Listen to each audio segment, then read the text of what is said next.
Welcome, everyone. I'm Stephanie with the Illinois Jaycees, and we are very excited to have Neil Fitzgerald, um, JCI Vice President Neil Fitzgerald, with us today for Kickstart Your Chapter. Neil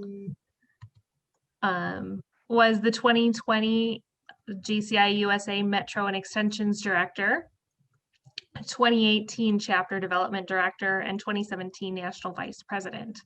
So he has a lot of experience to share with us about starting new chapters and growing small chapters. So we're very excited to have him with us. Thank you so much, Neil. And thank you to everyone for joining us this morning. Thank you, everybody. All right. Excellent. Well, thank you so much for inviting me today, Illinois Jaycees.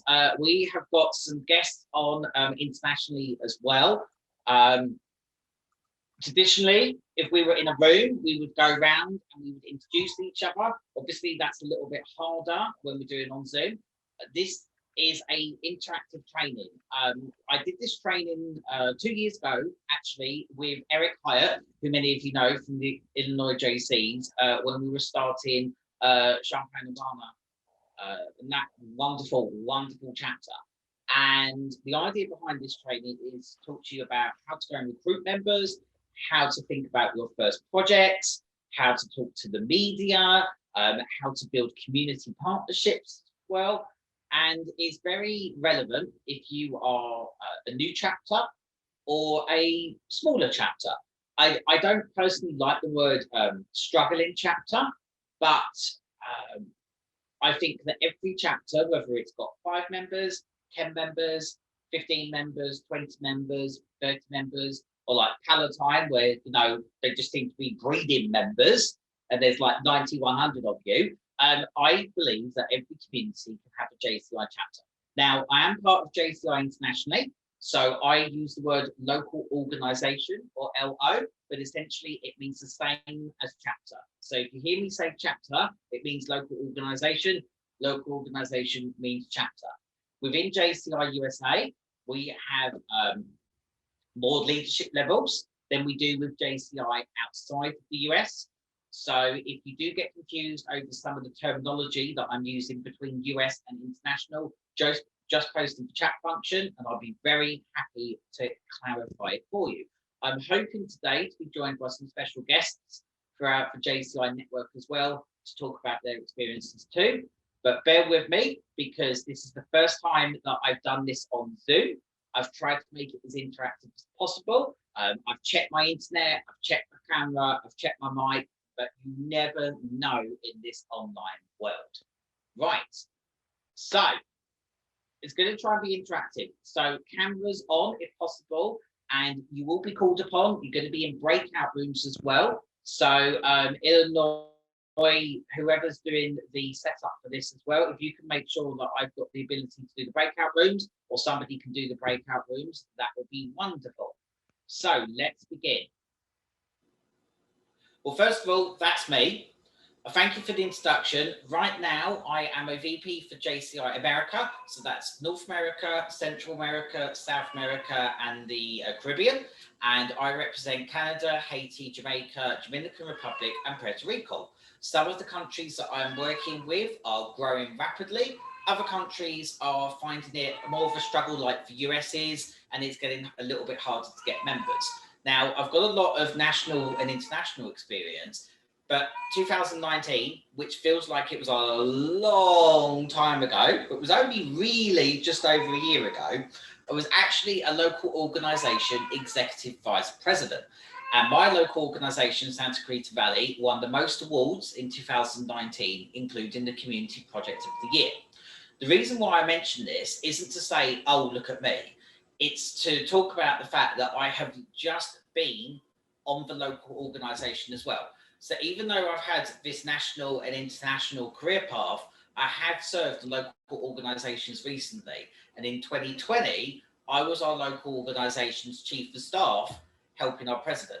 So I'm aware of the challenges that people are facing on the ground. And during this training, I'm going to try and talk about some of the tips that I've learned in my 8-year JCI career as well. But fundamentally, I want to hear from all of you, because I firmly believe that all of you in this room have got the answer on how to recruit and how to start a new organisation, or how to bring back an organisation that's gone a little bit quiet.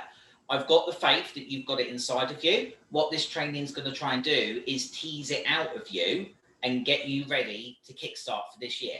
So if that sounds good, do a thumbs up for me, please, or wave. Yay, some energy. Cool. If we were in person, I'd be getting you to dance. Okay, so the goals and the agenda today, just to reconfirm, make sure you're in the right training. We're going to talk about how to start a local organisation. We're going to talk about how to build those links in the community. We're going to talk about recruiting members. We're going to talk about kickstarting and refreshing existing local organisations. We're aiming for around an hour and 30 minutes with a 15-minute break. Now, it depends on the participation and how many people we've got. So you're never sure whether you're going to have 14 people on the training or 140. You're never sure. And at the end, we're going to have up to 30 minutes question and answers. So this is where hopefully my special guests will be joining me. And this will be a chance as well to have a deep dive, have a chat through, if you literally ask me anything, okay? You don't have to wait until the Q&A to ask any questions. Post them with the chat function, but bear in mind that I've only got 2 eyes and 2 hands. And so it's a little challenging for me to see what's going on in the chat and what's going on the screen at the same time, but I'll do my utmost to help you. Okay. So what we want to do first of all, to warm you all up, post this in the chat function, please, and I will be reading them out. Your name, your JCI role, how long you've been a member for, and up to 3 goals you want from today, please. So your name, your JCI role, how long you've been a member for, and up to 3 goals you want from today. And post that in the chat function, please. And I will be ready to read them out. Okay, well, I will start. So, Neil Fitzgerald, JCI VP. I've been a member for 8 years, 9 years now, as of the 7th of January. So I moved to America and became a JCI member straight away. 3 goals I want to get from today. I want you all to feel positive about membership recruitment. I want you to all feel excited about expressing the JCI message and getting out there in the community. And I want you to remember to have fun as a JCI member. So please don't be shy. Dawn is the Illinois State VP. She's been a member for 6 years. She wants to learn how to start a new chapter, offer training to membership, and have fun. Excellent. Richard, he's from Region 1, and he's director of Region 1 for the Illinois Jaycees. Been a JC for 4 to 5 years. Create 1 to 2 new chapters. Whoa, that's a lot of work. Create inter-regional relations. Excellent. Between chapters, how to extend for chapters, and how to create positive change in our communities. That was from Bethany as well. And she's the Mississippi JC state president and was the president of Hattiesburg JCs last year, who did an exceptional job.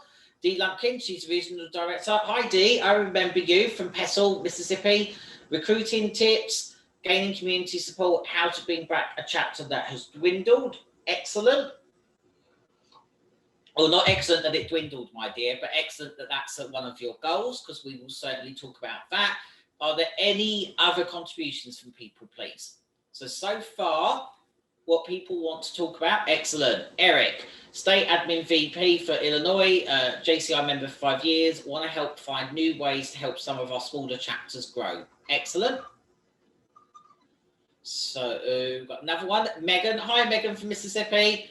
Megan from Mississippi, immediate past state president, 4.5-year member, start a new chapter and re-engage members who have lost contact. Yes, that's a really good topic. Shakira from JCI Dutch Caribbean. Hi, Shakira. She is a national vice president for JCI Dutch Caribbean. She's been a member for almost 4 years, and her goals are learning about membership recruitment, how to help a upcoming small chapter and have fun. Excellent. Megan from, I'm giving it away there. Megan from the Palatine JCs. She's the chapter management VP and presidential assistant. She has been 3.5 years in JCI and wants to help guide chapters to create new chapters, recruit members, help grow larger ones. Rebecca from Illinois is membership VP, 4 years member, methods to refresh a chapter, start a new chapter procedure, getting people excited about new chapters. Charlene from Wyoming. She has been a member for 2 years, chapter VP and Wyoming secretary. Hi, 3 goals, help the Wyoming virtual chapter. Yep, we're going to talk about that too. Excellent. Learn to support my local chapter, help bring excitement in the lives of members. Excellent. Okay, well, the good news is you're all in the right training. Woohoo! The good news is the training's been structured to talk about all of this. Woohoo! And what's really helpful for this as well is it gives me a guide when I'm drawing things out from the training as well, that I can talk about these things as well. If at any time, do interrupt me, ask a question, speak. So please don't feel that I just talk at you and that you're not allowed to talk, okay? So do interact with me as much as possible. If there's anything you want clarification on, let me know. Okay, so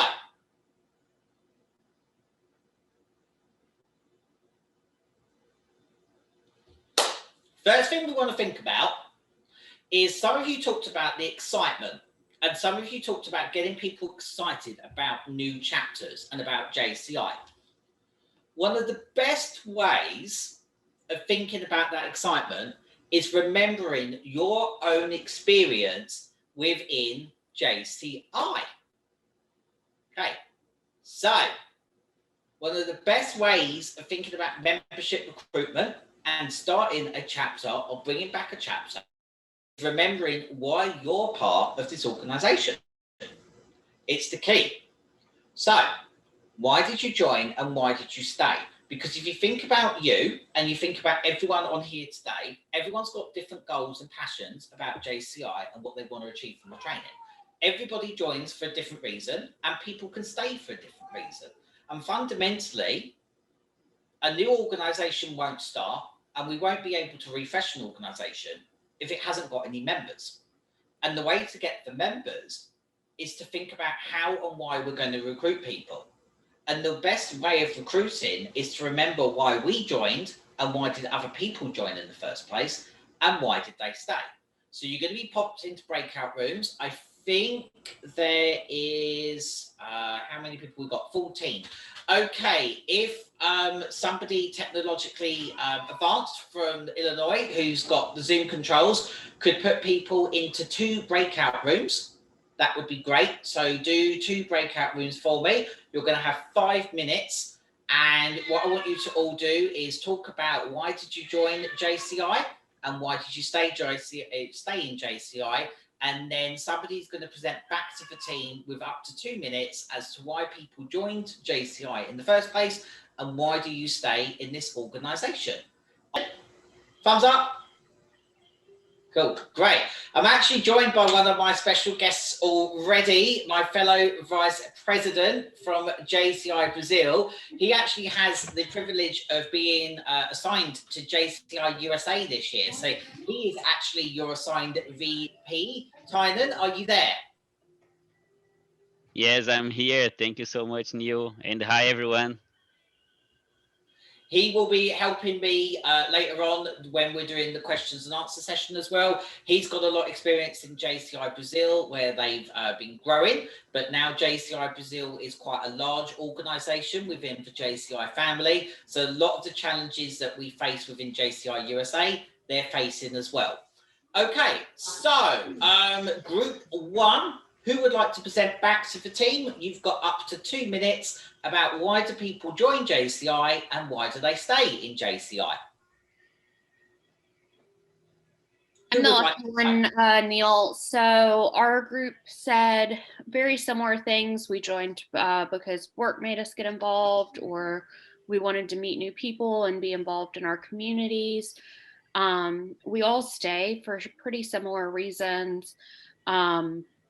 We stay because we've met great people. We have friends all over the country and the world, because the Jaycees have provided us with opportunities that we wouldn't have had otherwise. And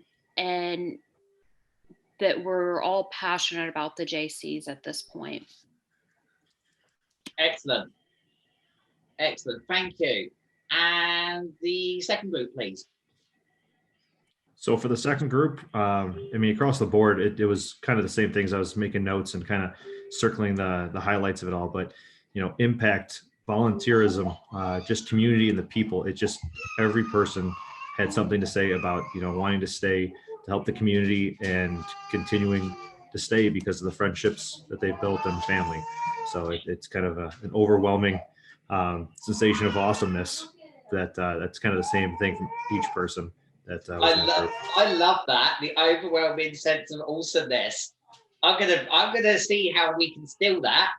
I absolutely love that. That is a great way. Awesomeness. That is a great way of describing it. All right, so here are some of the main reasons that I have seen why people join, plus feedback that I've had from people in my position as well. So the main reasons why people join and stay. So they join because they're voluntold, which Bethany mentioned. So what we mean by voluntold is your friend's a member, they go on about JCI, you don't know what JCI is, you think it might be a cult, you're not entirely sure what's going on, okay? You're asked by a friend, which is kind of linked to it, but voluntold could also be that you've helped at at an event. So your town's got a festival, the 4th of July parade, the Halloween haunted house, the beer festival. It's run by the Jaycees. The Jaycees has been there for 40, 50, 60 years in that community, and family members always volunteered and they asked you to help, and then you got sucked in that way. You're new to the area, and then of course the ones that you've all mentioned from the exercise too. And then why do people stay? For people, they like a particular project. So we have a lot of members who are very passionate about a particular project, and that's why they stay. They want to move up the leadership ladder because they see the benefits. And again, the ones from your exercise, predominantly you're talking about for people and the sense of awesomeness. My own experience was that I was a mix of voluntold and new to the area. So I moved to LA with 2 suitcases, and it was a Saturday night, and I'm sat there and I had gone to, I was in corporate housing, and there was literally a bar next door to the corporate housing apartments. So I went and I got takeout pizza, and whilst the pizza was being cooked, I sat at the bar and I had a beer. And I was like, this is really weird. It's Saturday night and I don't know anybody. And on the Monday, I went to work. And then on the Tuesday, somebody who was a national vice president before of JCI invited me to meet the Jaycees on the Wednesday and play dodgeball. And I didn't know dodgeball was real. And I heard JC, and I didn't know what JC was. And I honestly thought JC equaled Jesus Christ. And I honestly thought that the Jaycees were a church group. And then I went to the dodgeball game, and they took me to a bar. And then I realised it wasn't quite a church group. And I got signed up to join a committee. And being British, we're really socially awkward. And so I thought, well, I've got to go to this committee meeting on a Saturday because otherwise I'm letting people down. So I kind of got voluntold, and I helped out at a 5K, and then I got signed, and it just went from there. The reason why I stay are because of the people. And obviously I've moved up the leadership ladder, but there's particular projects that I like. And within local organisations, you will often find a member who is very passionate about a particular project, and that's almost like their baby. And they don't necessarily want to be like me and move up the leadership ladder, and that's okay. And I have got that in my local chapter. So the community project of the year in 2019 was our toy drive, Santa's Helpers. We've got some members who only come out at Christmas. And I know that sounds cliched, like, you know, a dog's all year round, not just at Christmas time, and a member should be all year round, not just at Christmas time. We literally have got some members who will not engage in anything apart from the project. And when it comes to August, they start the planning for the project and they want to be involved. So they will go to committee meetings for the project, okay? And that's all they ever do. Now, there's nothing wrong with that. And 2 of them are some of my closest friends in LA. Okay, so there's nothing wrong with members who sign up for the project. The reason why I mention this, and we're going to talk about this more during this course, is that in order to start those new organisations and bring life back into the existing ones as well, we do need to change the mindset a little bit, that we aren't just a happy band of volunteers. Now, most of us do get a sense of achievement from the projects that we do, the community projects. And JCI globally is well known for the community projects, but we're more than just the community projects. So I don't want anyone to feel that I am being critical or taking anything away from the awesome community projects that the local organisations are doing. I'm not. My home chapter is very community focused. However, with 2020 and COVID, we couldn't do a lot of the community projects we would do because we literally weren't allowed to meet people. So the local organisations which have actually been able to recruit in 2020 are ones that have been able to pivot into the COVID world and been able to offer online events and being able to do events locally and community projects locally that help combat COVID. A lot of you will know Hattiesburg, and so I don't want to embarrass Bethany too much because she's very humble, but the fact is that Hattiesburg in Mississippi is a great example of a local organisation that in 2020 could have just sat there and gone, we don't know what to do, but instead started doing the Tip Job project where they were raising funds for service workers, and they kept going and they kept recruiting and they had a really good year. There are some great examples within JCI of local organisations that have grown in 2020. Fundamentally, what they've had to do is shift the perspective away from being the happy band of volunteers that pour the beer at the festival or let off the fireworks. So again, please don't think I'm being critical of any current local organisation, but the perspective has got to shift because of the next generation that's coming up, okay? So how are we going to shift the perspective? The reason why we want to talk about this is that when you're starting your new chapter or you're bringing back a chapter, well, you haven't got any events right now. And I know that states the obvious, but the people you're going to talk to won't know really about your events if they've not really interacted with JCI before. So you've got to think about what's going to hook these new people that we're going to talk to, okay? So we're going to start talking more about what the hooks are. These hooks are great. There is nothing wrong with recruiting a member who helped at an event or was asked by a friend or wanted to join because they wanted to make friends, okay? So all the reasons why you joined and stayed are very valid. What we want to think about as well are other reasons to get people to join and then crucially to get them to stay. Because actually within JCI, globally, we're quite good at bringing people into the organisation. But the average retention, so the number of years somebody's within JCI, is around 2.5 years. Okay? Once you've got into your third year, you've drunk the Kool-Aid. Okay? I think most of you on this call have drunk the Kool-Aid.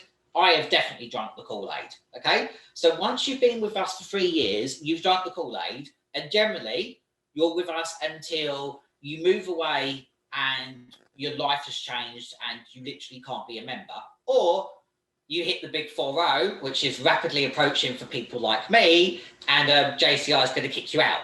So once you've been with us for 3 years, you stay. So what we want to think about during all of this and during your planning as you rebuild your organisations and start new ones is how to bring the people in, and then how are you going to keep them engaged so that by year 3, they've drunk the Kool-Aid and they have that sense of awesomeness that you spoke about earlier. Okay, thumbs up. Does that make sense to people? Could get some thumbs up, sense checks that I'm on the right path.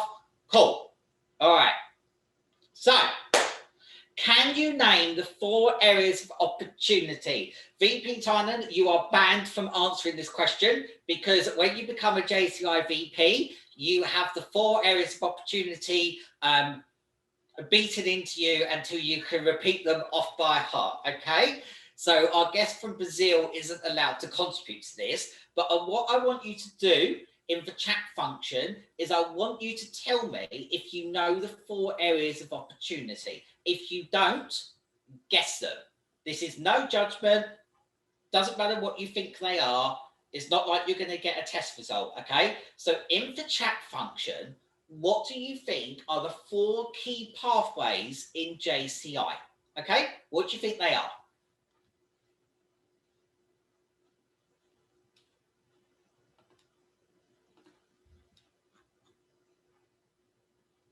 Learn, engage, grow, achieve. Business, international, individual, and community. Individual, professional development, community development. International, individual, community, business. Business, international, community, and ID. Business, international, community, individual. Yeah. Admin, membership, community, individual. Okay. Any others?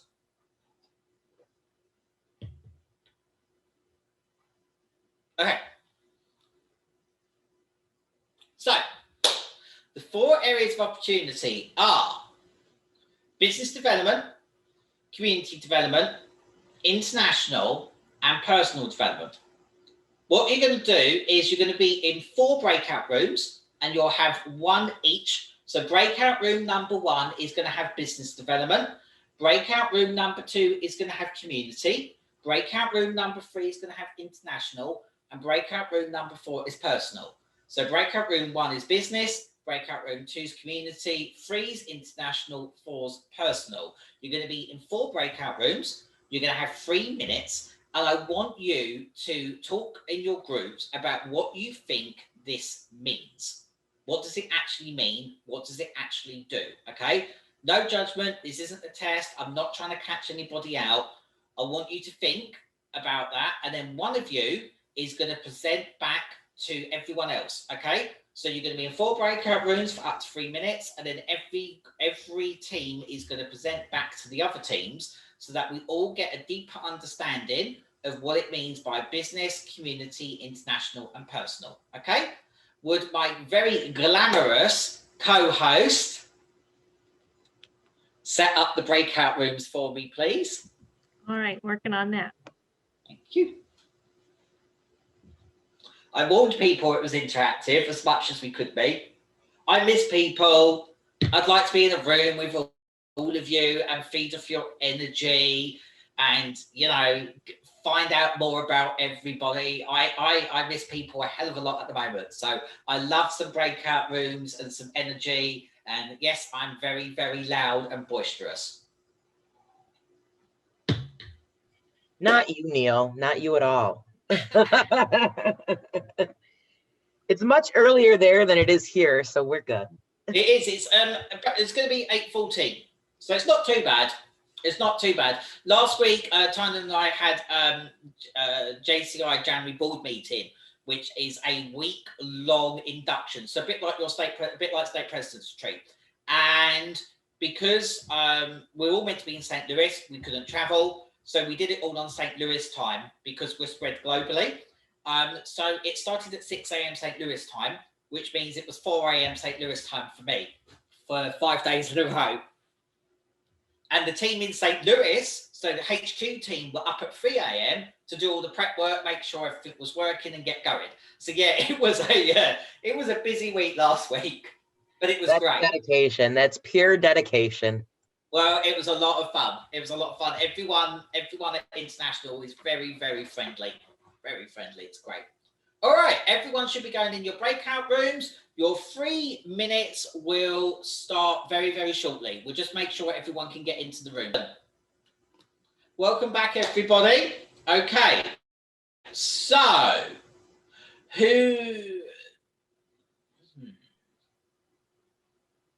I do like order and structure. Let's just be boring and go for, not that they are boring in that group, but we'll just do it in order. So group number 1, business development. Would one of you lovely people like to speak? You've got a couple of minutes. We're doing well for time. So what does business development mean, please? So we did, actually all 3 of us had different meanings of what business development was. Cool. Dee in Mississippi was talking about how businesses can partner with the Jaycees and sponsor their employees to go ahead and be a member of the Jaycees to serve as community leaders and to also do community service or volunteer. I said that business development is for, in my opinion, for people to grow and move forward in their career if they choose to, and networking, learning how to network or learning how to better yourself in your business, whatever it may be. I know in Illinois, I said that we have a lot of different types of people. We have everything from like people that are entrepreneurs, own their own business, CFOs, CEOs, and a whole bunch of different kind of just general laborers. And so it's a great mix of learning from each other. And then last but not least, it was supporting local and supporting local businesses and being a part of encouraging people to take part and support the businesses that are within the community. Yeah, they're all valid. They're all valid points. So the areas of opportunity are fairly broad. Like we talk about business development. I'm going to show you some more resources a little bit later on as well. In terms of where JCI is with it as well, is that in the past, our organisation, we're over, we're 101 years old, technically, as of, 2 days ago. So we are a historic organisation. So, historic organisations like ours have got a lot of stuff written down. So, if you go back into the past and you look at some of the recruitment manuals that we've got, they're really, really big, and they explain everything in great big detail. Okay, and actually, for those of you in Mississippi, I'm sure some of you have met Mark Formby, who was your insurance commissioner. Miranda and I, when I came to visit in 2018, met him. We met your previous governor. And we were talking about JCI, and they'd both been in the Jaycees. Mark had been state president, and he was talking to us about the recruitment. And Miranda is kind of like the JC historian in the US, and finds all of these old files. And so some of the recruitment files that we've got are very, very lengthy. The reason why I mention this now is that all three answers are all relevant. So what I want you to think about with business development is JCI has got to be known as being a community development organisation, and we're going to touch on community in a second. I suspect out of all four, community is the one that's easier to explain for everybody who's on this session.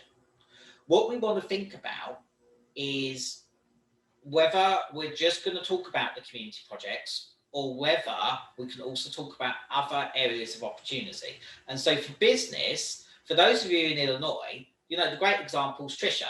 So 2019 National President Trisha Beeney, she joined the Jaycees because she was working at her local bank. Her bank got her to join. And then look at her career, and she ends up being national president. Okay, not everybody is going to want to be national president, and that's okay. But that's a great example. In JCI, when we look at JCI outside of the US, a lot of people are entrepreneurs. So Tynan, for example, is a businessman, an entrepreneur. Everybody on the JCI vice president level is in business, and most of them have got their own businesses. Our world president is actually a monk, but normally the world president is somebody who's got their own business. And a lot of the executive vice presidents as well have got their own businesses too. So there's this huge business network within JCI that we don't necessarily utilize as much in the US, and actually within JCI America as a whole, because I know we've got somebody from Dutch Caribbean too, as much as we can do. So what I want you all to think about with this is, how can we use JCI to help somebody who has started their own business? So you're 25 and you've gone into business, you've started up your own business. How can we help you? Because we're not a traditional networking organisation, okay? So one of the things that will happen as you start your new organisations and you bring back an organisation is people might be a bit confused about what we are. And they might say, are you a networking group? The way that I say that is I say that we are a soft networking group. we know somebody, we know someone who knows someone who will get stuff done. So within my local chapter, my local organisation, I know my realtor when I'm going to buy a property. I know my mortgage broker. I know my financial advisor when I'm saving. I know somebody who's good with websites and computers. I know somebody who's really good with video. I know a HR expert. I know an accountant. So I know people within JCI. So business development can be about the network of the members and all their different skills and businesses that they've got, so that you've got a networking group without having to go into those traditional networking situations, okay? But business development can also mean, as what you touched upon, helping somebody to start a business, helping to train them and helping to connect them within the community. It can also mean supporting local businesses as well, like Hattiesburg did. And it can also be about bringing young entrepreneurs together.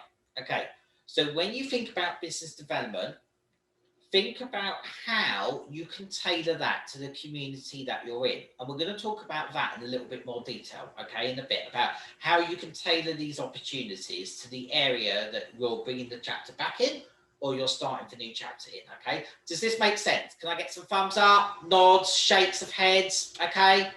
Okay, so that's what we mean by business development. So it's helping entrepreneurs, helping members grow their own businesses as well, and helping to develop businesses within the area. Okay, right. Community development generally is the easiest one out of the four to talk about because we all love our community projects. Who in group 2 would like to talk about community? Shaylee was going to speak on behalf of our group. I thought I unmuted and then it was muted. Oh, there you go. Okay, so like you said, Neil, community and all of these 4 are very broad. They can have a whole lot of meanings and a whole lot to them. But we kind of thought that community is a way of being able to empower your members to want to be the change they want to see in their communities. It's a way of them being able to identify a need and look for solutions, as well as being able to find like-minded individuals within their communities and their organizations to get the job done. So one example that we thought of was within our little Sheridan chapter, we identified a need, which was an inclusive playground for special needs children, and we approached the city, and we're partnering with the city to provide sorry, my kid's being wild, to provide something that needed, a hole that was empty and needed filled within our community. Excellent, excellent, yes. So community development, I think it's the easier one to explain because a lot of us get recruited for the community projects. So community development, again, I've mentioned this before, it's going to be the last time I'm going to mention it. I'm not attacking any local organisation that focuses on community development, okay? So please don't feel I'm being critical. Community development has got us into a situation where we are seen as being the happy band of volunteers, okay? Where community development needs to go, particularly when you're starting a new local organisation or bringing one back, is like you've done in Wyoming, is finding the issue in the community and developing a long-term solution. So when we regurgitate that we create positive change, okay? We create development opportunities for young people to create positive change, okay?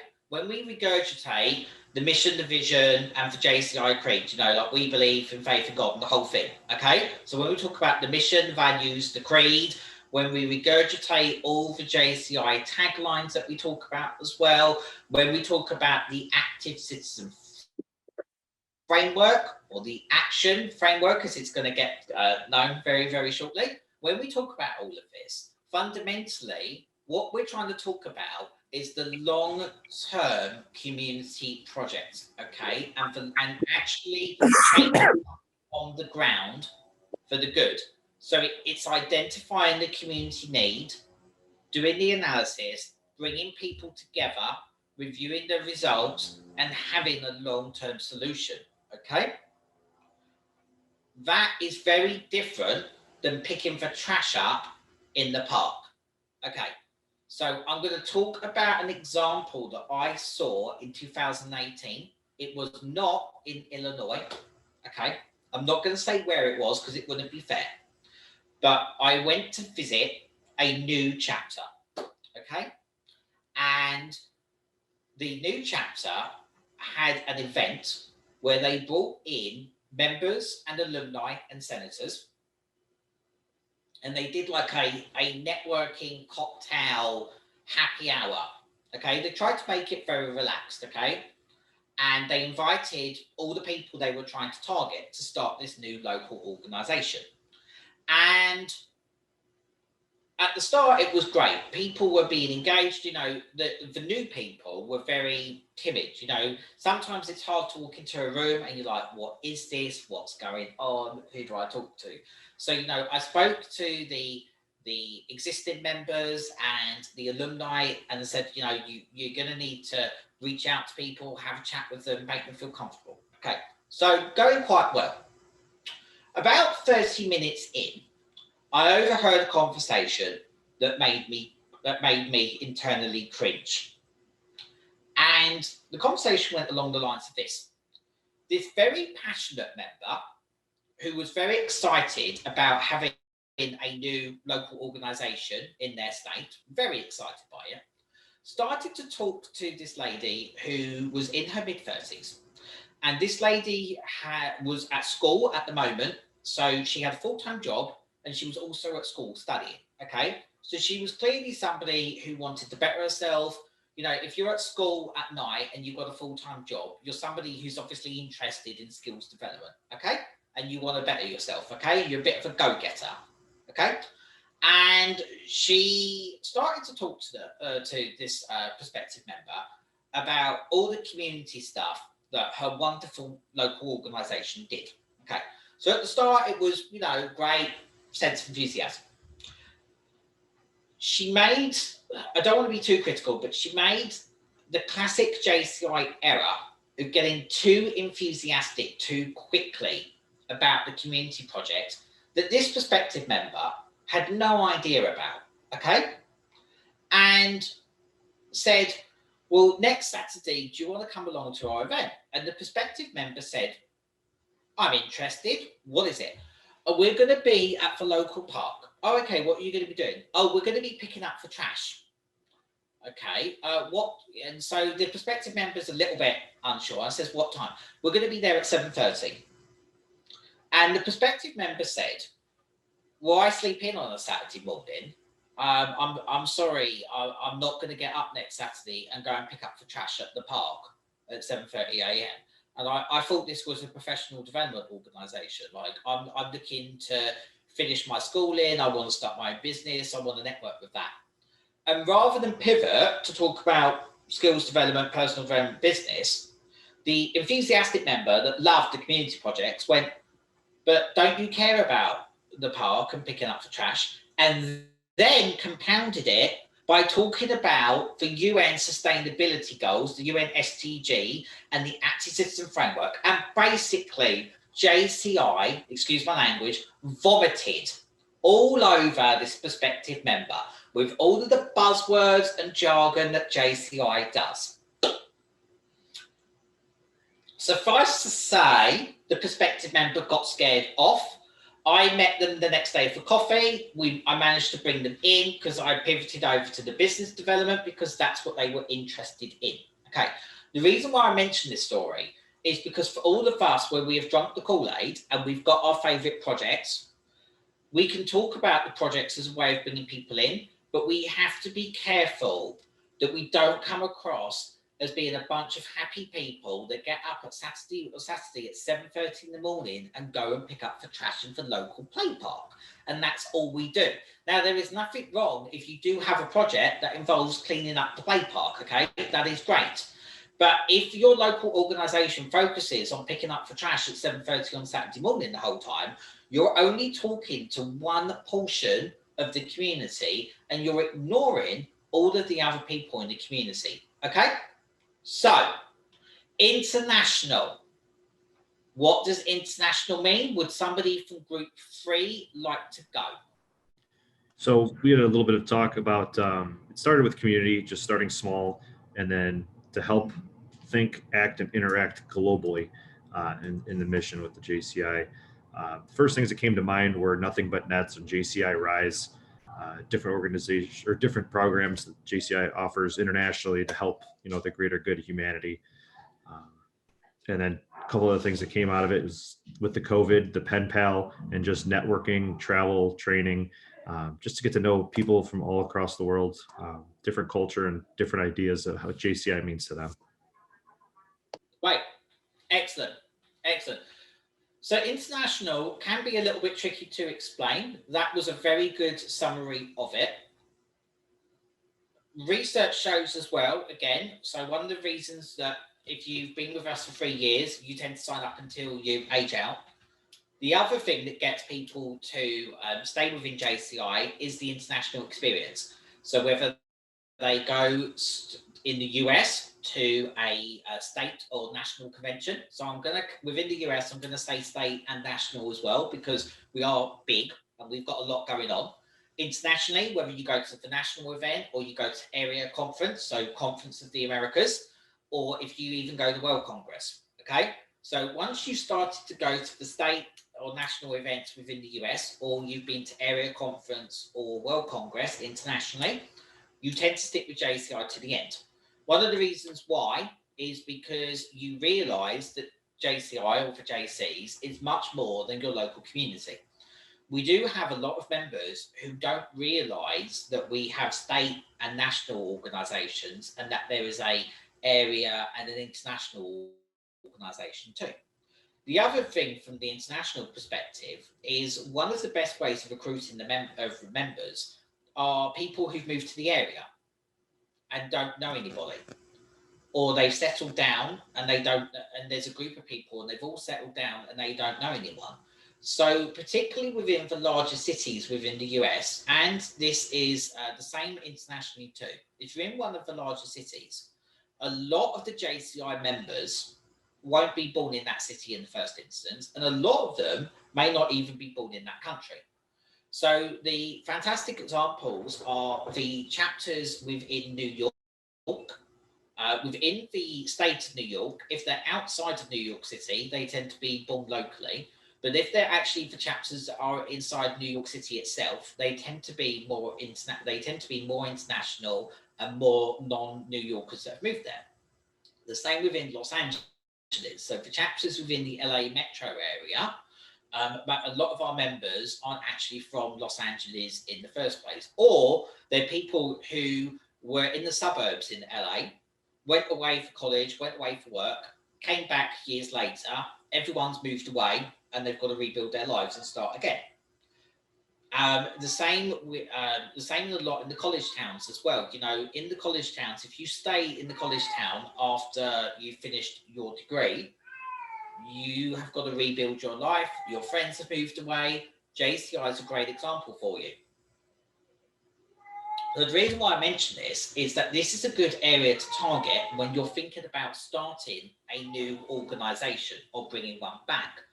Does the area that you're targeting have international people like me who come with funny accents, or does it have young people who've moved into the area? Okay, so international doesn't necessarily mean United Nations and lots of foreign people. It can also mean people from outside of your area. Fundamentally, it's about connecting JCI organisations together and connecting our members to more opportunities that are outside of the local area. Okay, so within the US, international can also mean state, regional, and district too. So how can you have projects? How can you have events that bring people in from different local organizations together? Okay, then internationally, yes, we have JCI Rise. JCI Rise isn't a set project or training. It's about amplifying what the local organizations are doing on the ground with the economic reality post-COVID. So it's got the initial is about helping with COVID. So, that's where we've had local organizations doing projects about masks. hand sanitizer, washing your hands, healthcare. Then it's about the mental health situation that people are undergoing because of lockdown and Zoom fatigue and the stresses and worries of modern life. You know, young people are more likely to be unemployed during the pandemic than people who are more experienced. And then it's about the economic reality as well, with the fact that lots of businesses aren't able to open, lots of people are now unemployed. So JCI Rise is about amplifying what's going on the ground, okay? But the international opportunity fundamentally is about bringing the members outside of just their local area.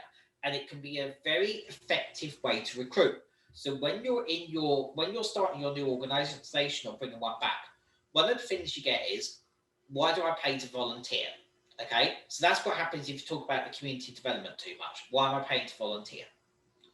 What the international area of opportunity can do is show that we're not just a local volunteer organization, that you are part of something bigger, that you have all of these great travel experiences that you want, that you have all of these opportunities to connect with people and make friends across the globe and make more friends within your state and have more connections. So think of international as a way of connecting people together.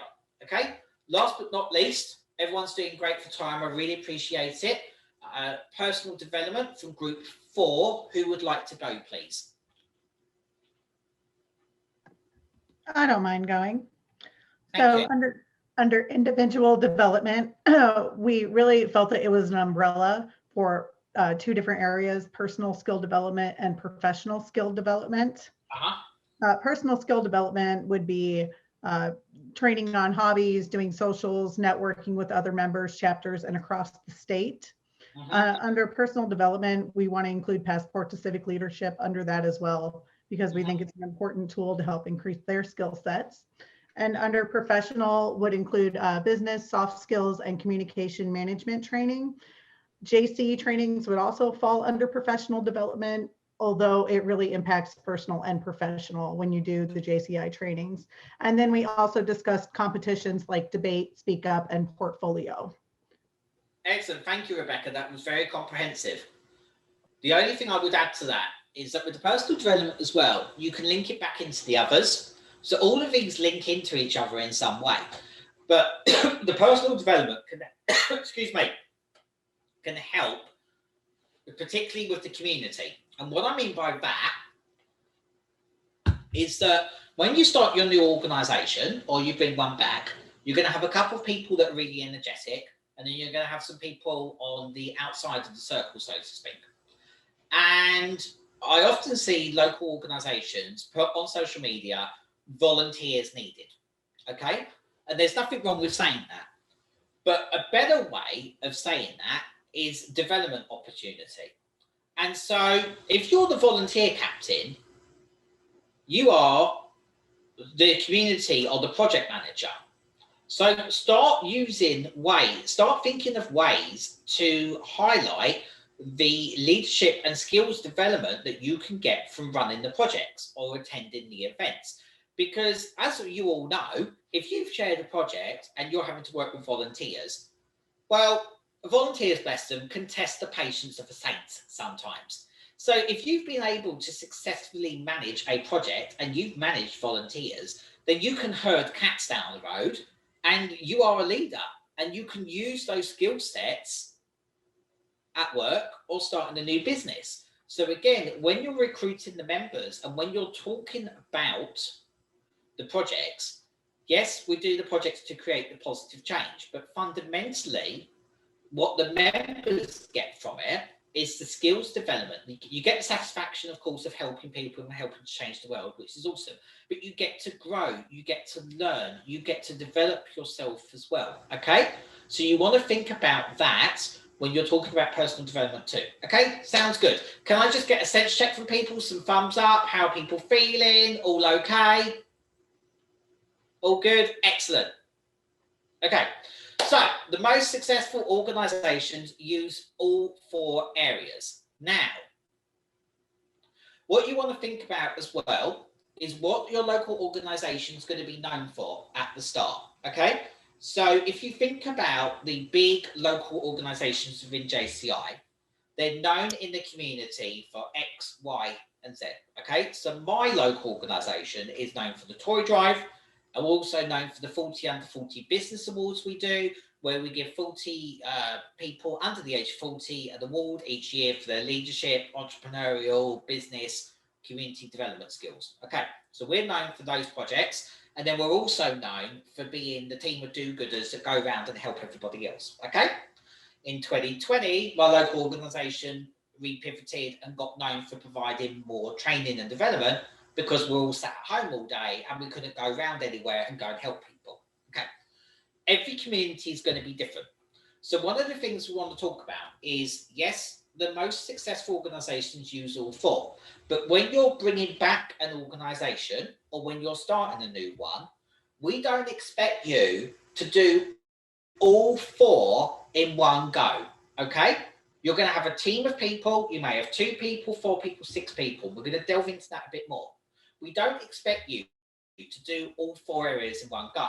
The reason why I mentioned all 4 areas is to highlight best practice, okay? So that's where you want to get to in your pathway as you're building up the local organisation or you're bringing back one. But at the start, what you want to think about is what are you going to be known for? Because every community is different. Look at even within Mississippi and Illinois, where most of the people from this training. Not every community in Mississippi is the same. Not every community in Illinois is the same, okay? You look at the Illinois Jaycees and you have got chapters that are in New Baden, and then you've got chapters that are in Palatine, which is on the outskirts of Chicago. You have got chapters in small towns, and you've got chapters in suburbs, and you've got chapters all over the place, okay? So each of your local organisations are different. So you want to think about what is your local organisation going to be known for? What area of opportunity is going to suit you? And what you want to think about as well is what areas are you going to start focusing on as you start up your local organisation, okay? So think about where is the gap in the market? What are young people doing in your community? One of the best ways is to survey people, okay? So if you're starting a new local organisation, and we're going to talk about social media in a bit, find a way of surveying people, whether that is just asking people personally, whether that is doing a survey monkey, find out what's going on. And Facebook stalk people, or now Instagram and TikTok them as well. Find what young people are doing in your community online. So look at the community groups.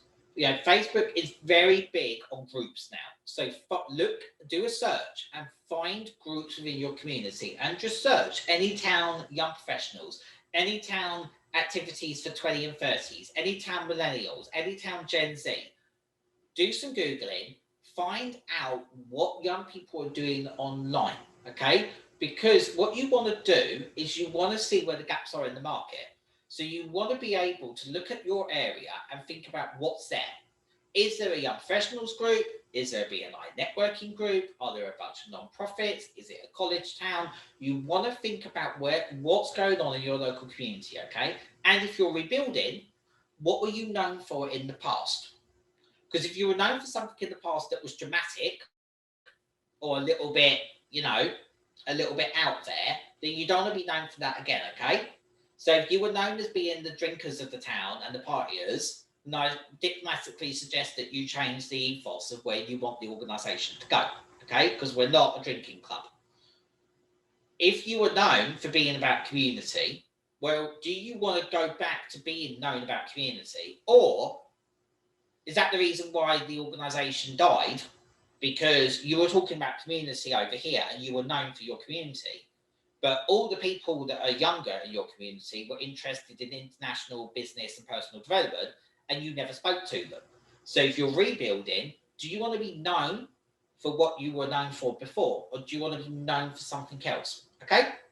So you want to think about what your local organisation is going to be known for.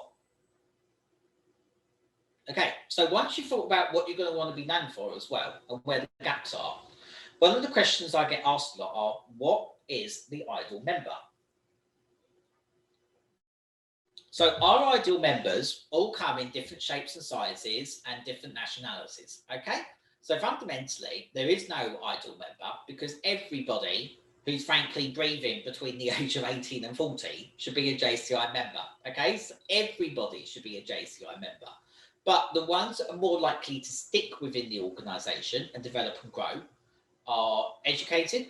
That doesn't necessarily mean that you've got a college degree, okay, or a master's or a PhD. It means more that you want to learn and you're interested in the world. You're committed. You've got some kind of life experience. You want to you're dedicated to making change. So whether that's helping your community or changing yourself, you want to make a change. You're collaborative, okay? Nobody wants a drama queen, okay? So the ideal members are ones that are collaborative, want to work well. When it comes to leader, not everybody is going to become state president, national vice president, national president, okay? And that's okay. It's more about the skills that you have and your outlook in life. Do you want to help others? Do you want to help coach others? Can you mentor others as well? Okay. We want people who are passionate. We want people who are optimistic as well, particularly because something within your JCI career will go wrong. Okay. At some point, whether the event doesn't work properly, people don't turn up to it, or you run out of money, something always happens within people's JCI experience. Okay. That goes wrong. So we want people to be optimistic, okay? And we want people to be able to pay membership fees. So this goes back into the voluntold side of things as well. If somebody's voluntold and forced into it and they pay fee, it doesn't matter whether the fee is $25 or $100 or $200. Nobody likes spending money on something if they don't see a value from it, okay? So if you get people signed up and they pay the fees and then they don't see any value, they are not going to join. At the same stage, if people and ah over the membership fee 3 times, maybe they're just not that into you. Maybe they're just not interested in JCI, and maybe it's better to move on. So one of the challenges with recruitment is we end up chasing after people who are never going to join us. So you need to think through all of these things when you're targeting people, and think about really, are they these qualities or are they not? And if they're really not able to pay the membership fees, maybe this is the right organisation for them. Okay. The ideal JCI member is obviously energized by our mission and purpose. You want people who are active in their community. They want to grow and expand their horizons. And this is a hard one for people like me who are 38, is somewhat younger than the average age of current members.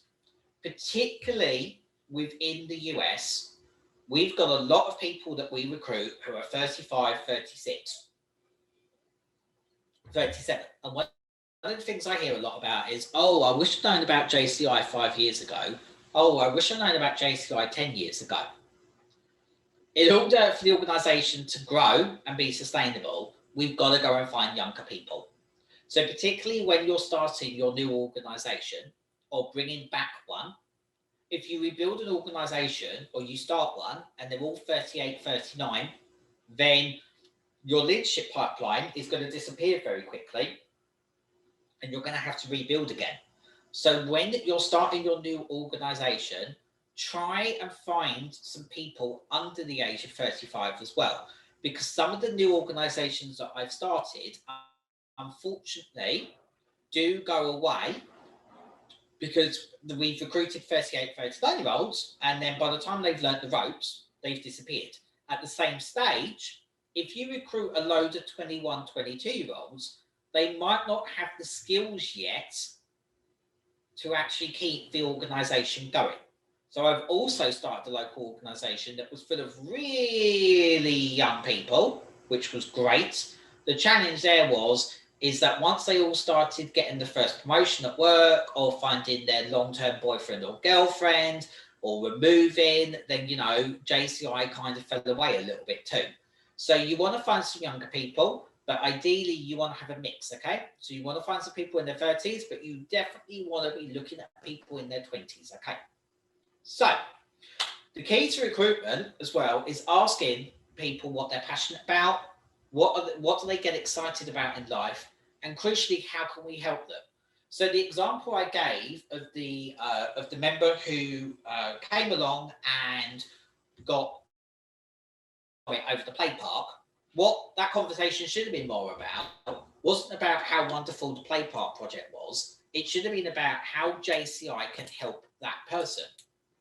And make sure as well that we say yes. So when you're getting these new people, when someone approaches you with an idea, say yes. How can you bring them in? How can you turn their dreams and goals into reality? Okay. And we mentioned this as well. The key to recruitment for this is that we're not just volunteers. Think about JCI as being a gym membership for your brain. You're empowered, you learn new skills, you network and collaborate, you change life, and you change the world. Okay? So you're empowered. Think about it as a gym membership for your brain. So we're doing pretty well for time. Really appreciate everybody. Where we've got a little bit smaller group than I was expecting, what I'm going to do is I'm going to put you into Team A and I'm going to do Team C. Okay? So Team A, you're going to start an organisation in a city of 250,000 people. Team C, so you're going to be in two groups. Okay? You're going to want to bring back an organisation in a city of 50,000 people. Okay. You're going to have, this said 10 minutes, but where we've got a little bit for smaller group and in the interest of time, you're going to have 7 minutes, okay? So group number 1, you are going to start an organisation in the city of 250,000. Group number 2, you're going to bring back an organisation in the city of 50,000. You're going to have 7 minutes in your breakout rooms to do this, okay? And up to 3 minutes to present. What I want you to do is think about all the things we've talked about so far and have a discussion in your groups about how are you going to recruit members. So group number 1, city of 250,000. Group number 2, bringing back an organisation in the city of 50,000. You've got 7 minutes, not 10, because we're in a little bit of a smaller group than I was expecting. And you'll have up to 3 minutes to present. And the presenter, I'd love to hear from somebody who hasn't presented so far. Okay, any questions about what this activity is? Everyone's back. Yep, 17. Okay, so we've now got another guest joined us as well, Yohemi, who's another vice president. She is going to be part of the Q&A when we get round to that. So everyone give her a wave.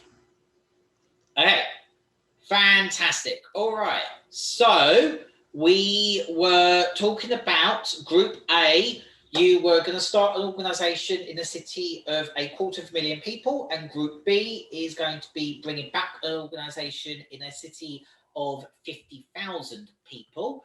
Would Group A like to go? You've got up to 3.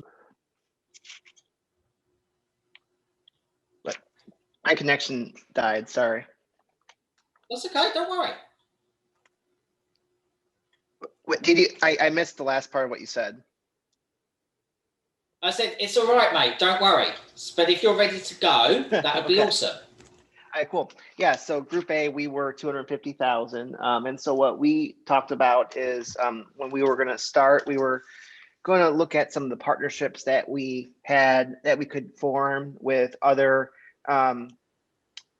community organizations, going to some of their events and seeing if, like, for example, we mentioned the Young Professional Group. Someone gave an example about how they had a different mission. So seeing if we could collaborate on the different projects that we were planning on for the year. We talked about going slow and figuring out ways that we could identify the community needs and come up with projects that could be manageable by our, newer chapter. So, if there's a way to collaborate with other organizations with that, and then just keeping with making sure we survey our members that join at first to make sure that we figure out what their interests are so we can keep and retain them and continue to build the chapter up. But the biggest thing is just forming those partnerships early on and seeing where the needs are within the community. Excellent, excellent. You kind of stolen the thunder a bit, which is amazing. So I'm glad we're on the right track, and we're going to talk about this in a little bit more detail, but that was excellent. Thank you. Group 2, you were looking at bringing back a local organisation in a smaller city of 50,000 people. Is someone ready to go? Yeah, I'll 3 minutes. Yeah, I volunteered. Right, I don't have 3 my. minutes. That's all right. Yep. That's all right. Your 3 minutes starts now. Okay. So when we sat down and we started talking about this, because we're going to be revitalizing, I guess, a chapter here, that we're going to contact previous members. We're going to find out the history of the chapters, see what did and did not work, just so we make sure that we are, just so that we're making sure that we're in line with the needs of the community now, right, and staying in line with those things as well. With that research, we're going to probably do some research online with that as well, and we'll go from there, and we'll meet with local officials. So meeting with the local officials, finding out what's going on in the community, right? So you can go to, there could be programs that they're having that the city's doing. They could connect you with, say, like the local park districts. They could even connect you with the local non-for-profits, right?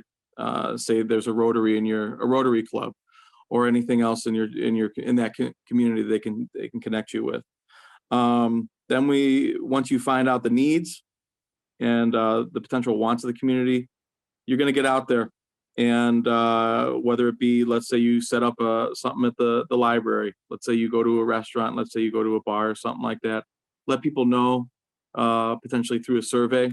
You can find a way to do an incentivized survey from them to see what the needs are in that community as well. You can also go to local establishments, and you don't want to always just say the people that live in the community, but the people that also work in the community too, right? So you want to make sure that if there's somebody that works in that community, that you're finding a way to involve them as well if they'd like to be a member within the Jaycees. And then move from there and go to, say, a community open house. And hopefully you've gained traction with all those activities that you've gone with. Excellent. Thank you. Thank you very much. Excellent. Okay, so time-wise, we're just tracking about 10 minutes behind, which isn't too bad for the first go of this. And I'd much rather hear from everybody than cut you guys off. So thank you very much for staying with us. I'm going to walk through now some tips about where do you start, and then my special guests are all joining, and we will have an open forum for a bit where you can just ask us questions and have a chat. So a lot of you touched upon this already, which is awesome. But you want to think about, where do I start? So finding people. Chamber of Commerce is an excellent one. Chambers of Commerce are full of people who are a little bit older, but will know people who have started a business. And a chamber, fundamentally like us, needs to have new lifeblood in order to be sustainable. So they're going to be looking for board members for the future. So that can be a leadership pipeline. Local non-profits, which a lot of you mentioned. Local politicians are meant to be plugged into their community. They're going to know people. I touched upon this earlier. Facebook groups as well. There is a group for everything in a community. So find out where you can find those people. Ask alumni as well. A lot of them are going to have nieces and nephews and children. Once you start finding your people, what you want to do is really have a prospect list. You really want to be able to go through and think of all the people you're going to target, and you want to be able to start getting their contact details. And it's going to take time to recruit them. One of the great ways I've seen with recruitment is actually Lee Snow in Georgia, who recruited people along with his chapter through Instagram. So if they started following young people in the community on Instagram, and then those people started following them back, and then they started messaging them, and they actually started recruiting them through Instagram and inviting them to events. So you want to think about the ways you're going to find people, and you want to crucially have a prospect list of building those people up over time. We touched upon it as well. You want to find the issues and the community event. So the YP group, the Young Professional group, the BNI group as well. So the reason why I mentioned BNI networking is because JCI have a partnership with them as well that's new. So over time, you're going to hear more about BNI as a way of bringing people into JCI. And with a Young Professional group, remember that the difference between a YP group and us is we can offer all 4 areas of opportunity, okay? And we have that state and national and global reach that your local young professionals group simply doesn't have. Think about what the issues are in the town. Is there regeneration? Regeneration in a town attracts younger people, okay? It attracts younger professionals that like a farmer's market and the bougie coffee place. So for those of you who aren't in the US, like the upmarket coffee place, the organic coffee place, think about which towns and cities in your area are having regeneration. And frankly, where are the young people? You want to go where the young people are, okay?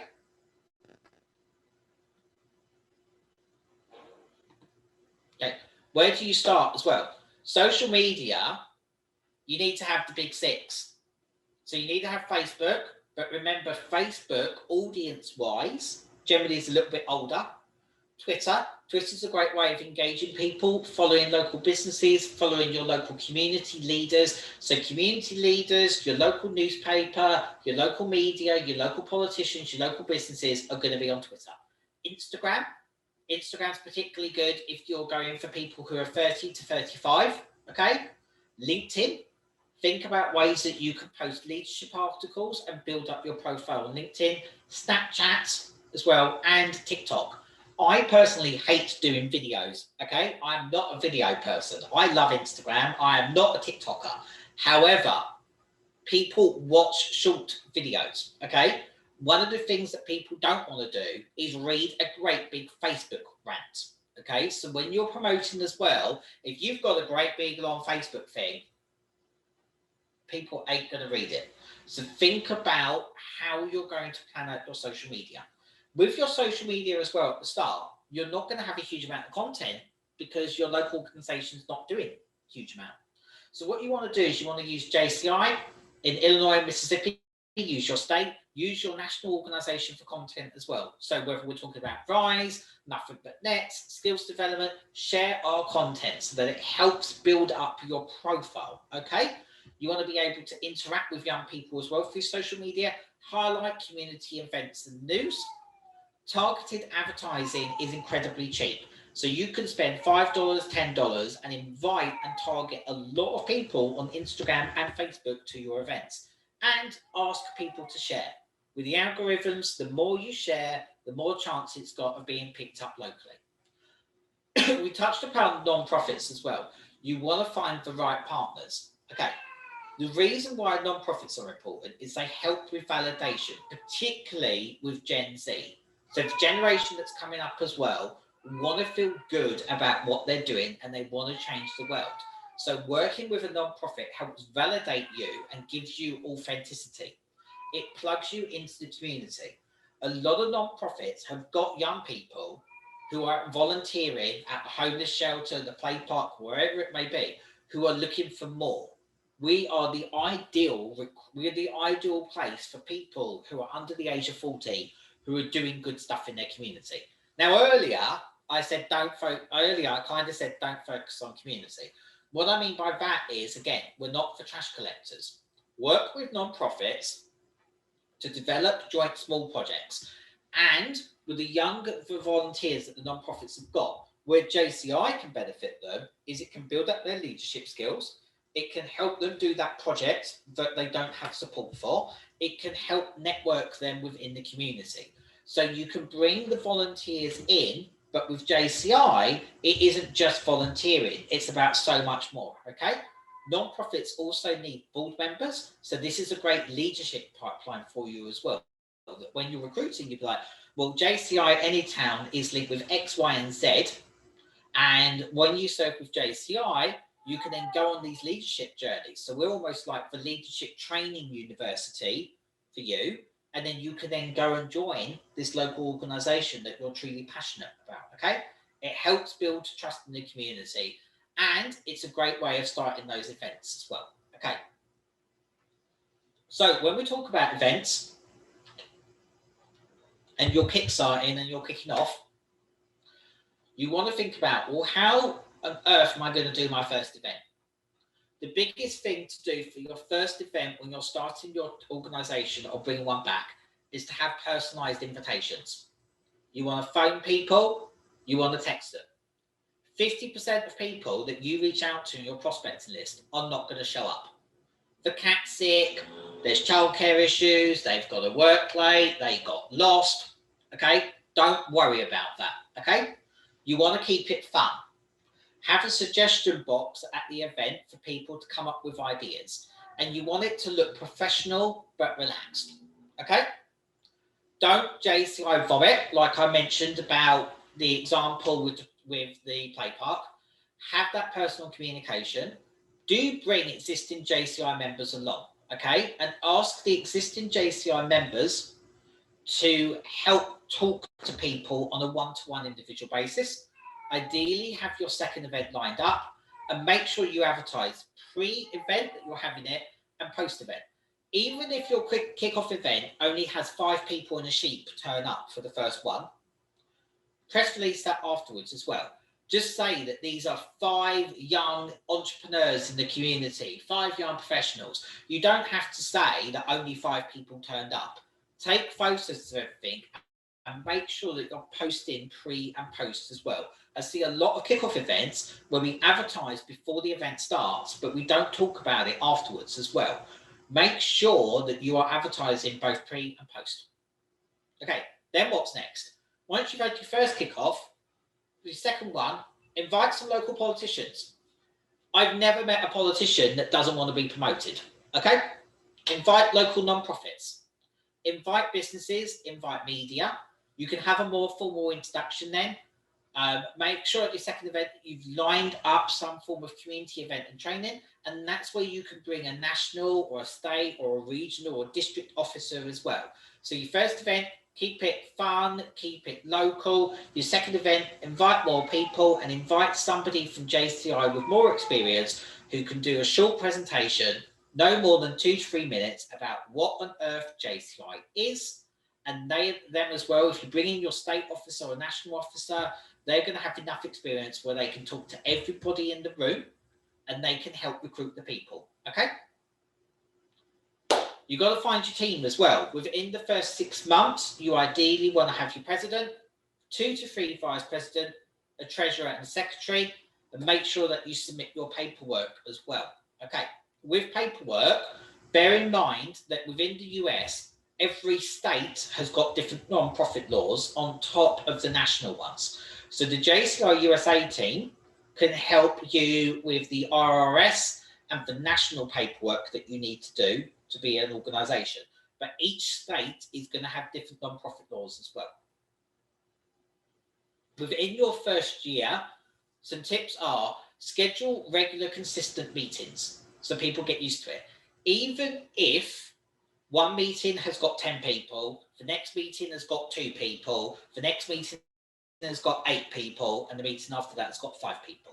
Keep it consistent and regular. If you change the meeting times too many times, because people are like, I can't make it, the cat's sick, I've got childcare, that day of the week isn't good for me. If you change it the whole time, you're giving people a reason not to go, okay? You actually are telling people not to worry about it, okay? I know that sounds weird because you're trying to be helpful to make sure that your meetings are fitting when your audience goes. But some people won't tell you they're not interested. They just tell you that they haven't got time, okay?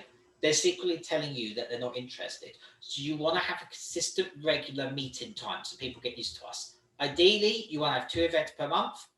You always want to have a social event, keep it fun, and then have a community or your business networking or your skills development event as well. So particularly at the start, try and have 2 events per month.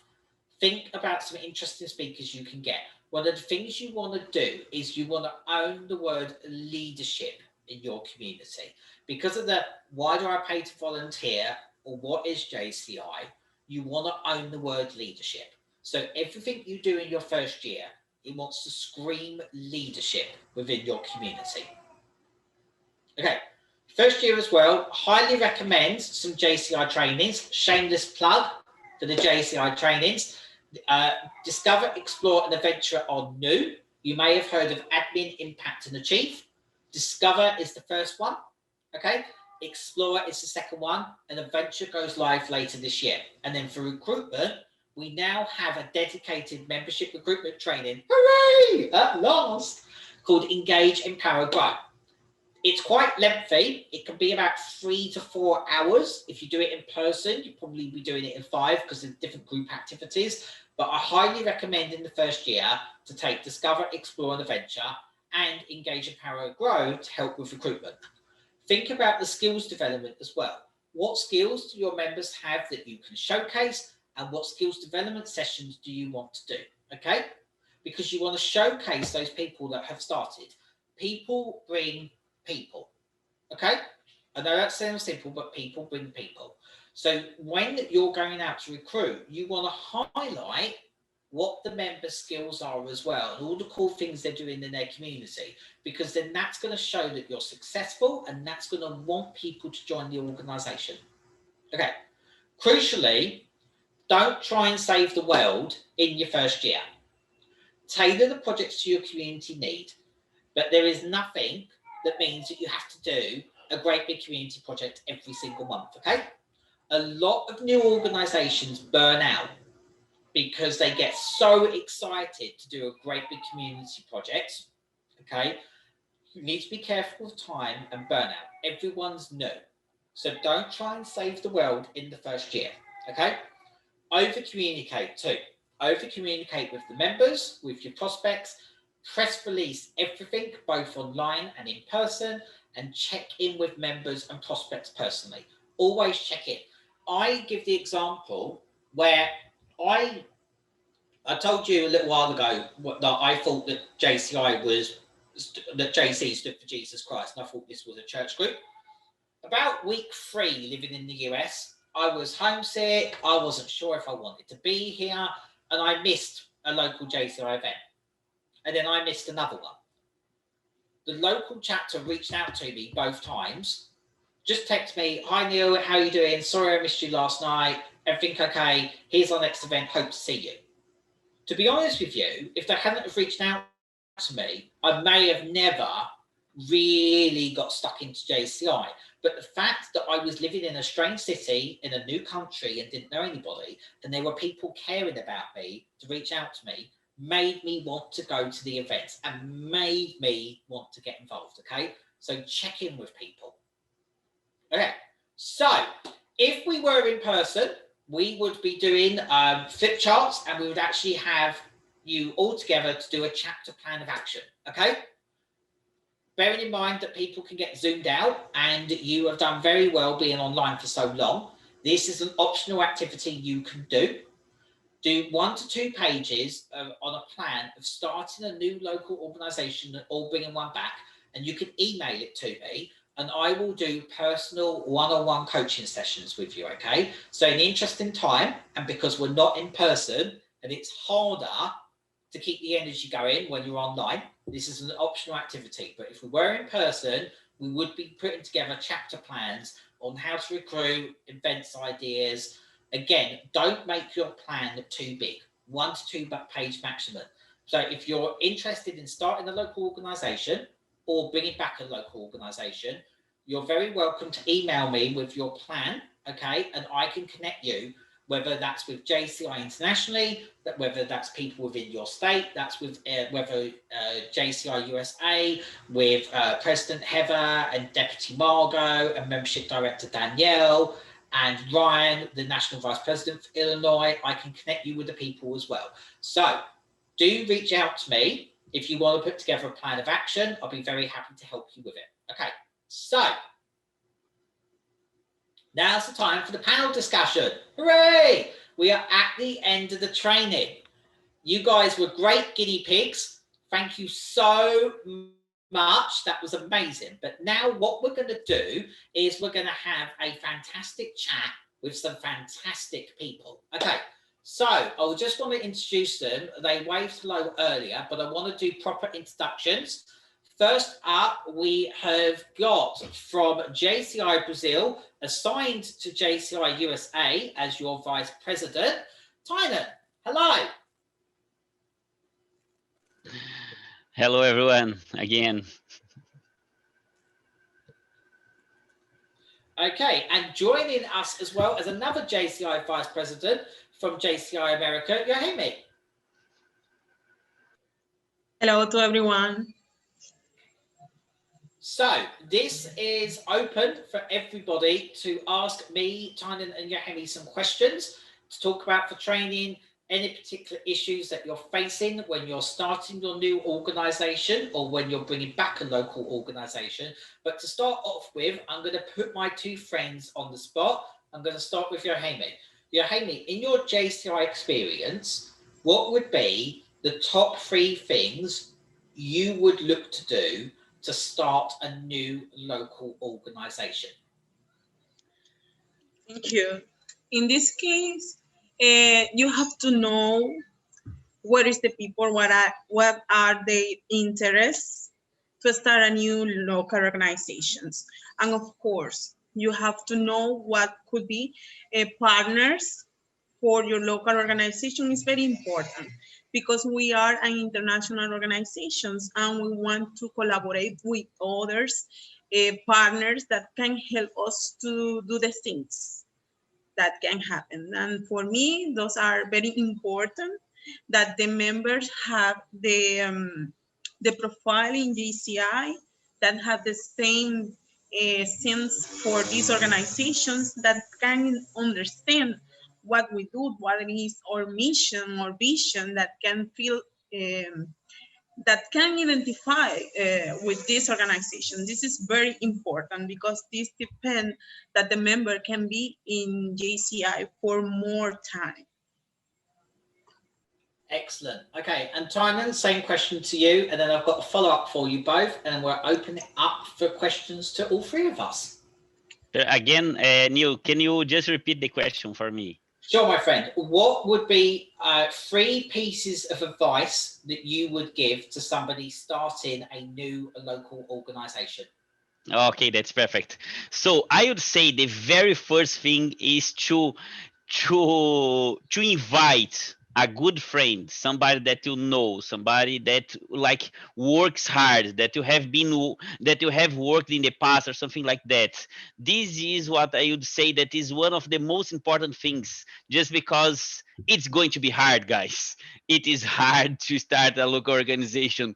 It's hard to rebuild a local organization, right? So we have to be quite aware of that. So if you are there like alone, when you feel like you are going to cry, like when you are like, to whom you are going to cry, like, you know. So if you have a friend, somebody that you like, you know that, hey, you are going to motivate him or her, and him or her is going to motivate you back. So you go like together and you go strong, right? Because it is hard, and there is no worries with that. Like, it's going to be hard, but anyway, we are going to feel very good at the end of the day. This is I would say the most important thing.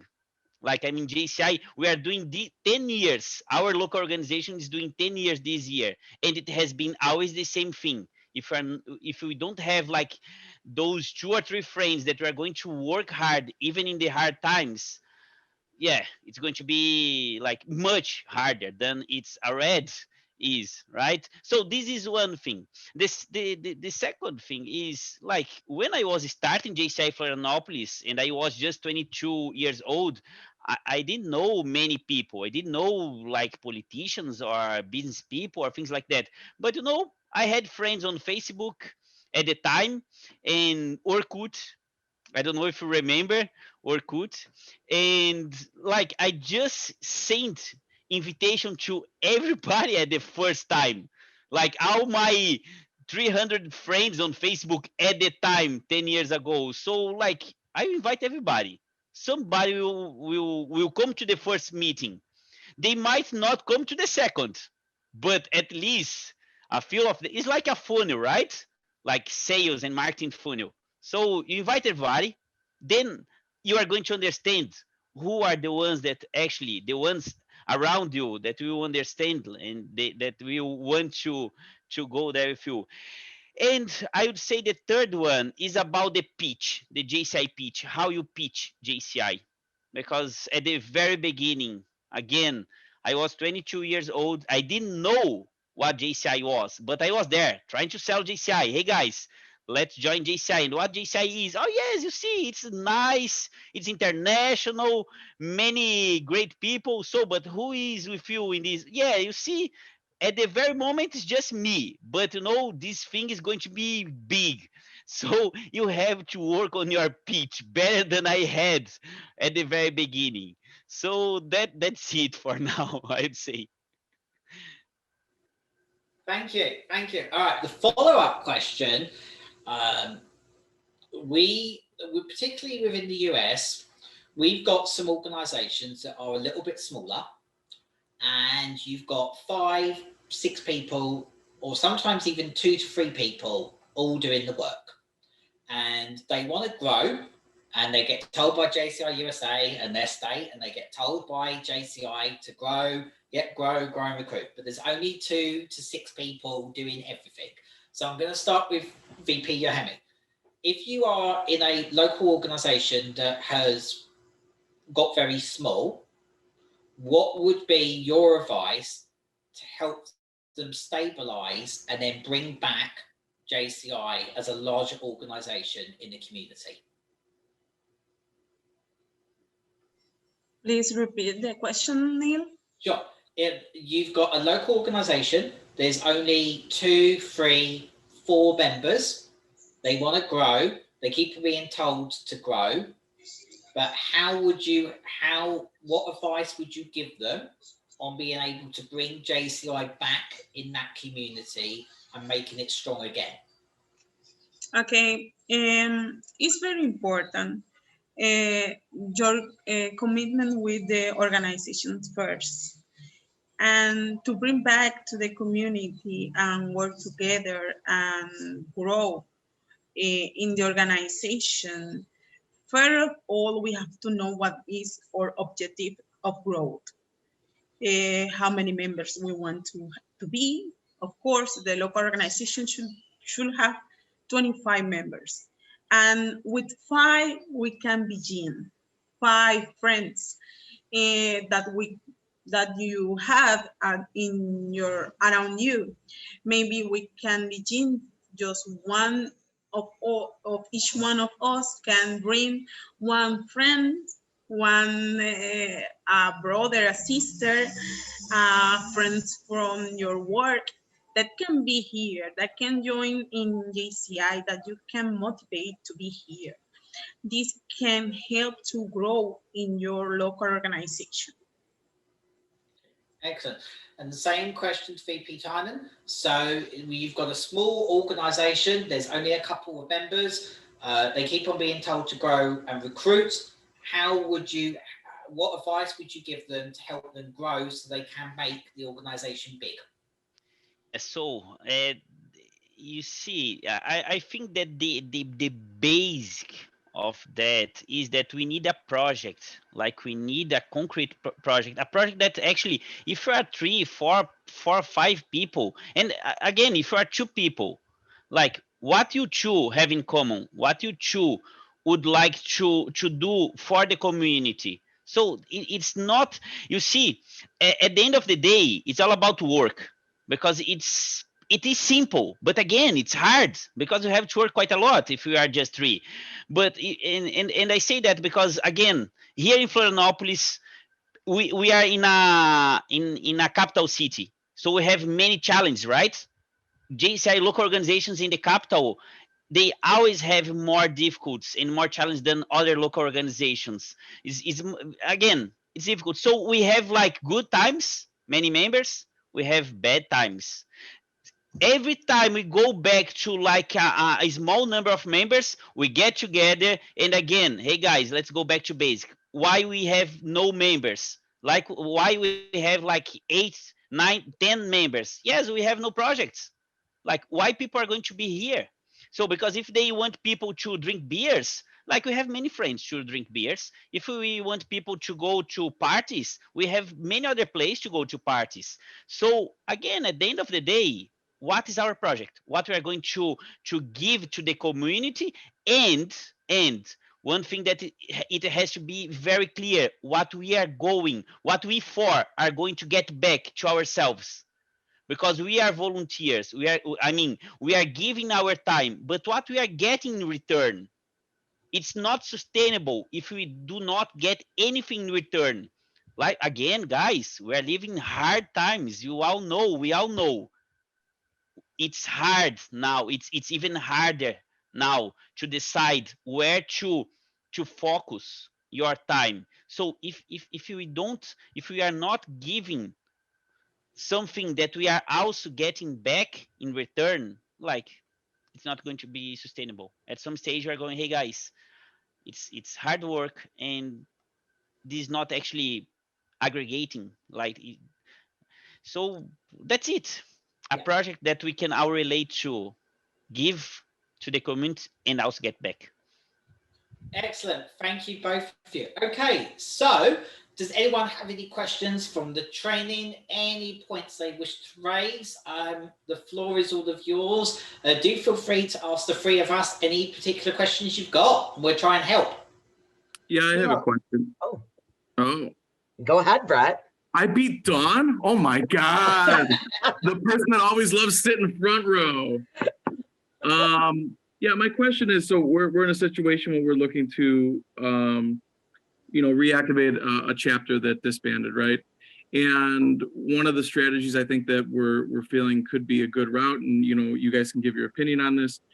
We want to look for people that live in the community, right? But I did know, when I was talking about reactivating, when we spoke to that, when we broke out into teams, I brought up the point of making sure that we're also including people that work in the community, right?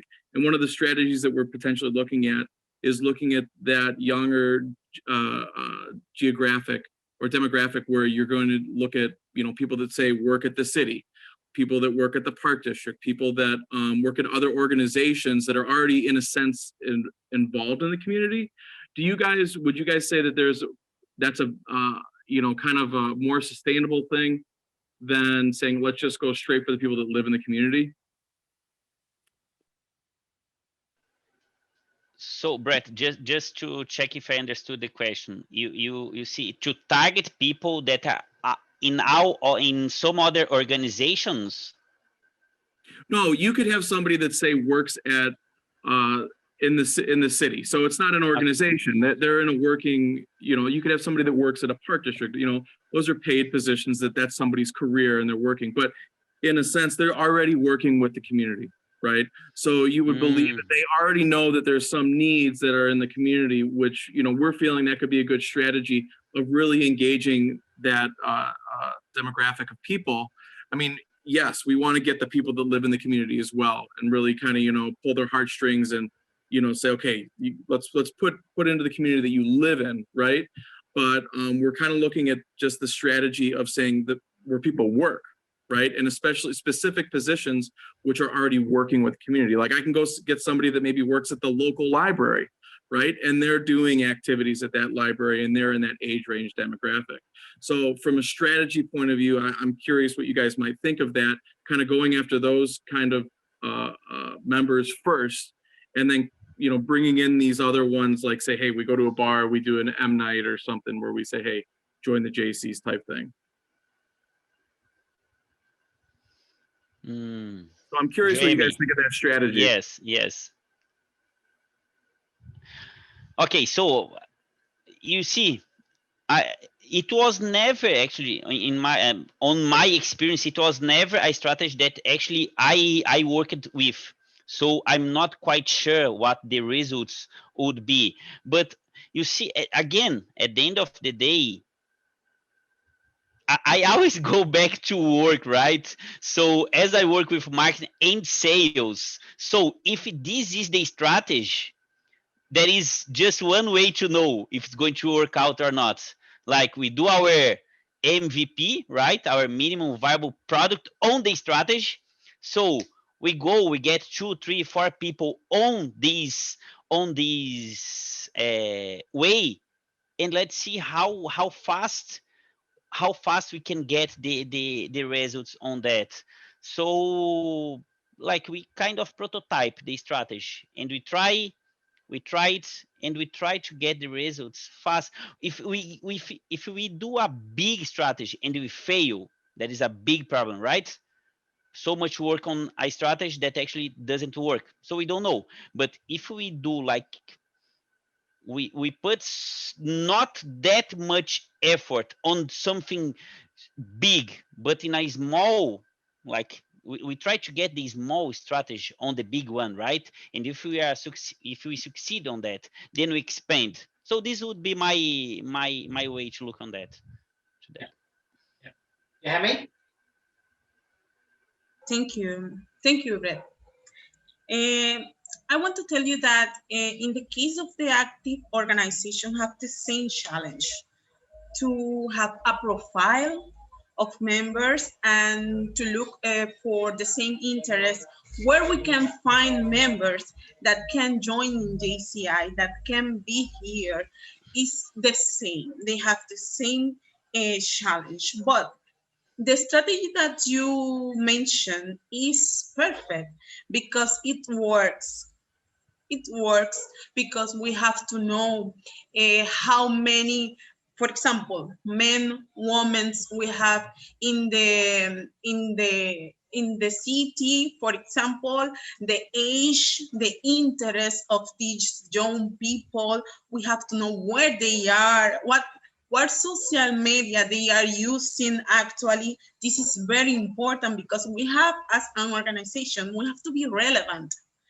And in this moment, we have, as an organization, we have a lot of competition where the young people are. And we have to be relevant. We have to give what they are looking for. They are looking trainings. Okay, we have to look what are the trend topics that are actually, and we have to give that trainings, for example. They want to work in any project, in any community project, because now we have any situation, economic, social situation, we have to be relevant and we have to show what we do and present our voice about this situation, for example, and others. But at the end, the members should be with the interest to be here in JCI. We do what we can do, but it depends on them to be in JCI. Yeah, I would just quickly add, Brett, that it links into knowing where the young people are and what they do. So if the young people in that particular area are working for the city government, or they're working for parks, or working for schools, whatever it may be, but they don't live in that area, then think about how you're going to engage with them, like Tynan and Yohemi mentioned, and how to be relevant. One area that you may want to think about is that with some of your events is having them at lunchtime or having them at breakfast. Because if they've been at work all day and then they've got to commute for more than 30 minutes back home, they might not want to stay, do something for 1 hour, 2 hours, and then they've then got to go and commute because they might have a young kid, they might have school, what's going on. So one of the things that I've seen that is quite successful is having the lunch club. And you have it on Friday each month, a local restaurant, and you have your speaker for 10 to 15 minutes to develop your skills on the topic, okay? And then you've got your networking, and that would be your M night or your GMM or your General Assembly for international people. So you could have it that way. Or the Breakfast Club as well. So the same thing, but you do your event earlier on in the morning. Because what you may find with that is that at the weekends, they might then not want to go back to that town that they're working in to go and do all the community projects.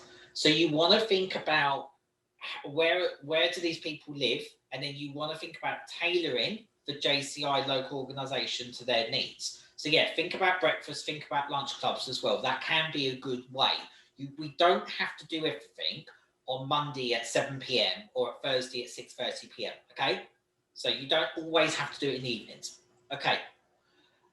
We've probably got time for 1 to 2 more questions in the interest of time, because I know a couple of people have had to drop off, and you guys have been great. You've been on Zoom for 2 hours and 15 minutes. So thank you. So if anyone's got any more questions, feel free to ask. I don't have a question. I just have a really quick comment. Thank you guys, JCI team members, for being with us today. We really appreciate it on behalf of the state of Illinois. This is one of our first trainings of the year, and it's really great to see the representation from JCI here and other states within JCI USA. So we really appreciate it, Neil. I knew that you would bring the energy and all the things. For those people that are starting a new chapter or trying to rebuild, you're not going to cry. And if you do, give me a call. Brett, I've challenged Brett and Ryan to start a Rolling Meadows chapter, so I'm trying to work them in real slow. And it's going to happen. It's going to happen. Yeah. So I just really appreciate everything that you guys have taken the time out to do. And for those people that may be discouraged because they're rebuilding a chapter again or continuing having to rebuild a chapter, you're not alone. I rebuilt a chapter in 2017 and we're rebuilding a chapter, the same chapter now. So it's ebb and flow, and just keep up the great work. And we're here for a reason, and just remember the reason you're here. Thank you very much. Okay, does anyone have any questions, points, anything they want to talk about? Okay. VP Yohemi, anything you want to add before we go? To me? Yeah. Is there anything you want to add? Any other points, tips? Just to share that this is a great opportunity to be part of this organization, to work together, to be part of this commitment group of people that are very active. And for me, it's a pleasure to be here with Illinois Jaycees. Because, for example, I'm from JCI Dominican Republic, and this is an opportunity to be with you in this moment. And this is how we work, how we transcend with other members to know each other and to talk about what we do in this organization, what is our passion here, what keep us here together working to be here and for developing leaders for a changing world. This is a great opportunity to be in JCI, and for me it's a pleasure to share with you in this afternoon time. Thank you very much. Thank you so much for coming and being patient, because I gave my teammates a time, and I said, I think we're going to be available by this time, but you're never sure when it's the first one. So thank you so much. VP Tynan, anything that you want to add before we wrap up, my friend? Yes, first of all, again, Neil, thank you for the opportunity. And guys, thank you for the opportunity also to talk to you, to learn from you also. So just want to say that, again, at the end of the day, we have to enjoy the journey. We might have some hard times, but being a JCI member for the last 9 years, it's been quite an amazing journey, I have to say. Last year, I went to the US for the first time, to the North American Academy in Washington. It was like super, one of the best experiences that I have ever had in my life. So it's like every year we have so many cool opportunities. So again, I was JCI Brazil national president last year. Many hard times, I have to say, but at the end of the day, an amazing year. Amazing year. So guys, enjoy and give, and you have to know what you are going to get back. As when you understand that, you are going to see that the journey is going to be indeed amazing, and a few years from now we are going to remember like the early days, and just like see that it was worth, everything was worth. So go for it, and of course count on me. I'm here as a member, and of course as a vice president, to help you, and to again to teach you something, but also to learn from you and make friends, because I want to see you sooner or later. We are going to be in an international event, or in the US or in Brazil, we never know. So that's it, guys. Right. Well, on that note, thank you so much, Satana and Nagahani, for joining me. Yeah, hopefully everyone here has seen that the energy that we've got at JCI America. I am so lucky to be part of this team. Thank you to all of you for giving up some time on a Saturday. I will email the PowerPoint deck over to the to Illinois HQ, so to speak, so they've got a copy of it, so they can share that with the recording. If you've got any questions, feel free to reach out to any of us at any time. We're all here to help you.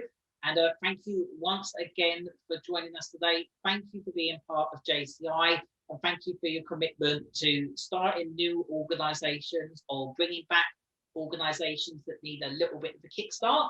And I wish you all a fantastic rest of the weekend. Thank you so much, everybody. Thank you, Neil.